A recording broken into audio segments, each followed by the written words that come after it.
আমি গত পরশুদিন মালয়েশিয়াতে এসেছি 2 দিন আগে। এর মধ্যে মালয়েশিয়ার 3 জন মন্ত্রীর সাথে বৈঠক হয়েছে। মালয়েশিয়ার যে স্বরাষ্ট্রমন্ত্রী আছেন এবং হিউম্যান রিসোর্স মন্ত্রী আছেন ওনাদের সাথে আনুষ্ঠানিক বৈঠক হয়েছে। ট্রেডের যে মন্ত্রী আছেন ওনার সাথে অনানুষ্ঠানিকভাবে আলোচনা হয়েছে। তো এখানে কিছু অগ্রগতি সাধিত হয়েছে, সেটা আপনাদের সাথে শেয়ার করতে চাচ্ছি।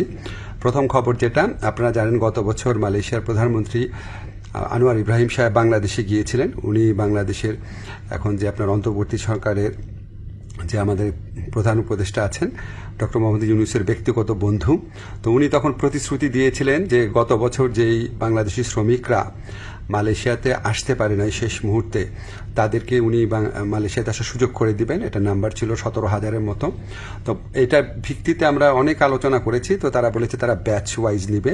তো প্রথম ব্যাচ হিসাবে 7,926 জনের তালিকা ওনারা চূড়ান্ত করেছেন এবং এটা খুব অল্প সময়ের মধ্যে ওনাদেরকে মালয়েশিয়াতে কাজ করার সুযোগ দেওয়া যাবে, এই প্রক্রিয়া শুরু করে দিয়েছেন ওনারা।